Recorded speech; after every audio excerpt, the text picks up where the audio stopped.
Om Manh Klin Sâu Sọ Klim Minh. Om Manh Klin Sâu Sọ Klim Minh. Om Manh Klin Sâu Sọ Klim Minh. பாலத்தர் திருவருளால் தத்பிரசாதித்மே மகா தேவாயுதிமிஹி தன்னோருத்திர பிரதிஜாது தத்பிரசாதித்மே மகா சேனாயுதிமிஹி தன்னஸ்கந்த பிரதிஜாது. பாலத்தர் திருவருளால் முருகப்பெருமான் ஆசை கொண்டு வைகாசி விசாகம் பரவ வருஷம் வைகாசி மாதம் 16ஆம் தேதி 30/5/2026 சனிக்கிழமை வளர்பிறை சதுர்தசி திதி பகல் 12:50 வரை. அது பின்பு பௌர்ணமி திதி விஷாக நட்சத்திரம் பகல் 2:16 வரை. அதன் பின்பு அனுஷ நட்சத்திரம். இன்று சிவம் நாமயோகம் நாள் முழுவதும். வனசை கரணம் பகல் 12:50 வரை. அது பின்பு பத்திரை கரணம். இந்த நாள் முழுவதும் சித்த யோகம்.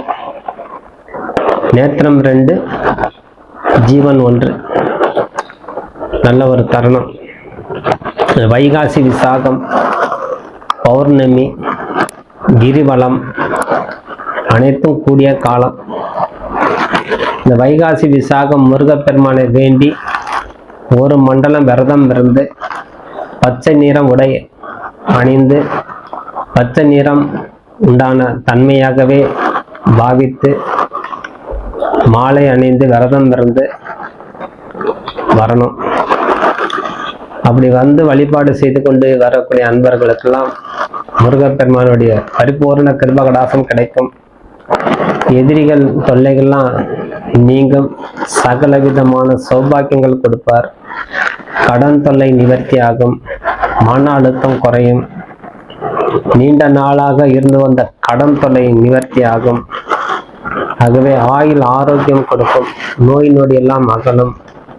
ஆகவே தொழில வெற்றி பெறக்கூடிய தன்மை கொடுக்கும். அத்தனை கிடைக்கும்.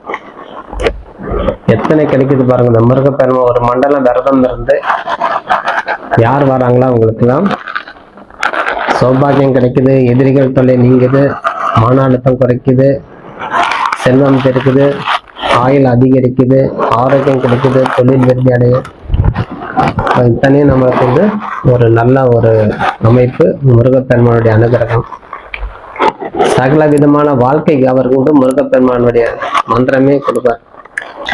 சஷ்டியை நோக்க சரவண பவனா அப்படிங்கிற பாட்டு எதுக்கு பார்க்கணும்? கந்த சஷ்டி கவத்துல அந்த சஷ்டி விரதம் இருந்து முருகப்பெருமானை யார் நோக்கி போறாங்களோ, அதே போல் இந்த விஷாக நட்சத்திரத்துல விரதம் இருந்து யார் வராங்களோ, அதுவும் பௌர்ணமி பொழுது மாலை நேரத்தில் இறைவனை தரிசனம் செய்யும் போது தீராத வியாதி முதல்ல நீங்கு. இந்த முருகா நீயே அப்படி சொல்லி மந்திரமாவது நீரு, வானவராவது நீரு, சுந்தரமாவது நீரு, துதிக்கப்படுவது நீரு அப்படிங்கிற திருநீர் பதிபகம் பாடி கையில விபூதி வச்சு நெத்தி நிறைய விபூதி பூசி கொஞ்சம் ஜலத்துல அதாவது கொஞ்சம் தண்ணியில போட்டு அருந்தி வரும்போது முருகப்பெருமானுடைய கருணையினால் வியாதி எல்லாம் காணாமல் போய்விடும். நீண்ட காலம் வியாதி இருந்தது, கண்டிப்பாக அது முருகப்பெருமானுடைய கருணையால் வியாதி நீங்கும். முடிந்த அருகாமையில் இருக்கக்கூடிய ஆலயத்தில் சென்று ஒரு விபூதி பாக்கெட் வாங்கி முருகப்பெருமான் அபிஷேகம் செய்து கொடுக்க சொல்லுங்கள். அந்த அபிஷேக விபூதி கையில வச்சு மனதார முருகப்பெருமானுடைய மந்திரம் சொல்லி காயத்ரி மந்திரம் சொன்னாலே போதும். சஷ்டி கவசம் படிக்கணுமா படிக்கலாம். சஷ்டி கவசம் படிக்க நேரம் இல்லை. காயத்ரி மந்திரம் ஒரு 11 முறை தத்பிரசாதித்மே மகா சேனாதிமி தன்னோ ஸ்கந்த பிரத்யாது முருகா அப்படின்னு சொல்லி ஓம் சரவண பவா அதுவும் ஒரு 27 முறை சொல்லி இந்த விபூதி உட்கொள்ளும் போது வியாதியெல்லாம் களையும். கடன் தொல்லை நிவர்த்தி ஆகும். தீராத கடன், நீண்ட நாள கடனாக இருக்கிறோம். நம்ம எந்த விதமான முன்னேற்றம் இல்லை. அப்ப எந்த விதமான முன்னேற்றம் இல்லைன்னா பொருளாதார சிக்கல் இருந்தால் முன்னேற்றத்தை கொடுக்காது. அதுதான் கடன் வருது. நம்ம வருமானம் குறையும் போதுதான் கடனே வரும். அப்ப அந்த வருமானத்துக்கு உண்டான தகுதி அந்த முருகப்பெருமான் கொடுப்பார். நம்ம எங்க கடன் வருது? நம்ம குடும்ப செலவுக்கு தேவையானது 1000 ரூபாய்னா நம்மளுக்கு 955 ரூபாய் நம்ம சம்பாதிச்சிருந்தாலும் 5 ரூபாய் கடனே. அப்போ 1005 ரூபாய் நம்ம சம்பாதித்து இருந்தால் 5 ரூபாய் மிச்சம். ஒரு 5 rupees கணக்கு வச்சுட்டாலே நம்ம சிக்கல் எங்கன்னு தெரியும். 10 ரூபா கூட 5 ரூபாய் கணக்கிட்டாலும். அப்போ அது பொருளாதார சிக்கல் மீண்டு வரக்கூடிய தன்மை அந்த முருகப்பெருமான் இருக்காங்க. பால் அபிஷேகம் செய்யுங்க, பால் காவடி எடுத்துட்டு போகலாம் விரதம் இருந்து. அதுக்கும் தான் பச்சை ஆடை அணியணும்னு சொல்றோம். சனி பகவானுக்கு திருப்தியெல்லாம் நடக்கும். அதனால 7 சனி, அஷ்டம சனி, கண்ட சனி இருக்கிறவங்க முருகப்பெருமான விசாகத்துக்குள்ள விரதம் இருந்து வரும்போது கைமேல் பலம் கொடுக்கும். அதனால புத்திர சந்தானம் கொடுக்கும். கணவன் மனைவி ஒற்றுமை அதிகரிக்கக்கூடிய காலம். கணவன் மனைவியாக இருந்தால் நீண்ட காலமாக எதிர்பார்ப்பு எதுவாக இருந்தாலும் இருவருமே மாலை அணிந்து விரதம் இருந்து அந்த முருகப்பெருமான் தரிசனம் செய்து வரும்போது குடும்பத்தில் தான் ஒற்றுமை அதிகரிக்கும். பிரியாத தம்பதிகள் சொல்லுவாங்க, இனம் பிரியாத தம்பதிகள் அப்படின்னு சொல்லுவாங்க. சில பேர் எங்க போனாலும் வர புருஷன் பண்டாட்டியா சேர்ந்து வராங்க அப்படிங்கிறதெல்லாம் ஊரார் பார்த்து பெருமிதம் சொல்லக்கூடிய தன்மை, நீங்க வாழக்கூடிய தன்மை இந்த முருகப்பெருமான் கொடுப்பார். அதனால குடும்பத்துண்டான மகிழ்ச்சி அதிகரிக்கக்கூடிய காலம். சண்டை சச்சரவே இருக்காது குடும்பத்துல. அதனால இதனால உங்களுக்கு கணவன் மணிக்குண்டான ஒற்றுமை அதிகரிக்கும். கணவன் மணியாக சேர்ந்து விரதம் இருந்து வரும்போது புத்திர சந்தானம் கொடுக்கும். குழந்தைகள் இருந்தால் நல்லா படிப்பாங்க, நல்ல ஆரோக்கியமான குழந்தை கிடைக்கும். நம்மளுக்கு எத்தனை கொடுக்கும், தைரியத்தை கொடுப்பார், செல்வத்தை கொடுப்பார். அது அத்தனை நம்மளுக்கு கொடுக்கும். கந்தசஷ்டி கவசம் பாராயணம் செய்யுங்க. தினசரி விரதம் இருக்கக்கூடிய அன்பர்கள் 3 வேளையாவது குறைஞ்சபட்சம், அதிகபட்சம் நீங்க எவ்வளவு நேரம்னாலும் நீங்க கந்தசஷ்டி சொல்லலாம். காலை ஒரு பொழுது கந்தசஷ்டி கவசம் சொல்லி உணவு உட்கொள்ளலாம்.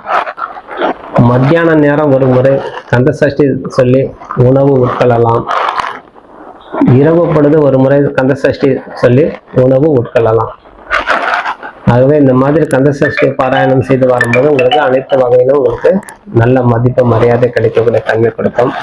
அதனால் முருகப்பெருமானுடைய அனுகிரகம் உங்களுக்கு பரிபூர்ணமாக கிடைக்கக்கூடிய தன்மையாகவே கொடுக்கும். அதனால தீபம் ஏற்றி வழிபாடு செய்யுங்க.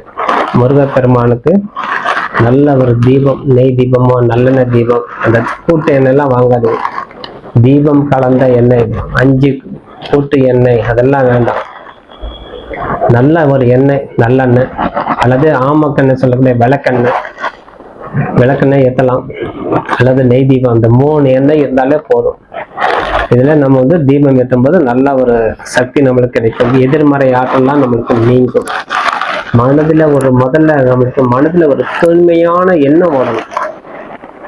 கசப்பான எண்ணம், அவரை கண்டா பிடிக்கல, இவரை கண்டா பிடிக்கல, இவருக்கு பார்த்தா நம்ம எதிரியா தோணுது அப்படின்னா அந்த அன்பான எண்ணத்தோட வாழக்கூடிய தன்மை அந்த முருகப்பெருமான் வழிவகை செய்வார். அதனால முருகப்பெருமானுடைய மூல மந்திரம் சதா சர்வ காலம், இந்த விரத காலத்துல மனதில் ஓடிக்கொண்டே இருக்கணும்.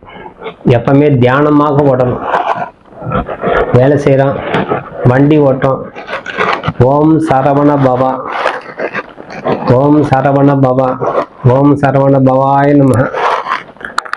நமக கூட சொல்லலாம். சரவண பவா சொல்லிட்டு போகலாம். அல்லது ஓம் சரவண பவாய நமஹ, ஓம் சரவண பவாய நமஹ, ஓம் சரவண பவாய நமஹ.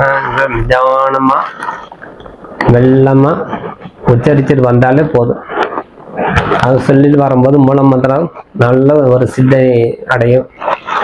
6 படை வீடுல உங்களுக்கு எந்த வீடு உங்களுக்கு பிடிக்குதோ அங்க போய் இந்த விரதத்தை பூர்த்தி செய்து கொள்வது சிறந்தது.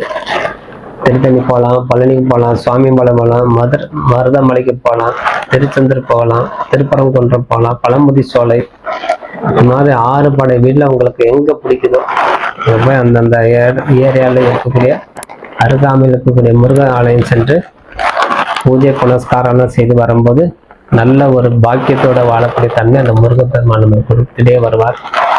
இந்த தினம் பௌர்ணமி காலம். கிரிவலம் செல்லக்கூடிய அன்பர்கள், கிரிவலம் செல்லக்கூடிய அன்பர்கள் கிரிவலம் சென்று வருவது நல்ல ஒரு தருணம். இந்த வைகாசி விசாகம், அதுவும் அனுஷ நட்சத்திரம் கூடிய காலம், இரவு பொழுதுல அப்போ மகான்களுடைய ஆசீர்வாதம் சேர்த்து கிடைக்கும். பெரியாருடைய நட்சத்திரம், சங்கராச்சாரியாருடைய நட்சத்திரம். அதனால நீங்க வந்து இந்த முருகப்பெருமானையும் சிவபெருமானையும் மனதார வேண்டி விரதம் இருந்து வழிபாடு செய்யும்போது அனைத்து சௌபாகியங்களை பெற்று வாழக்கூடிய தன்மை கொடுக்கும் சொல்லி விடைபெறுகிறேன். நன்றி, வணக்கம். முருகா முருகா முருகா, வேட்டுவேல் முருகனுக்கு அரோ.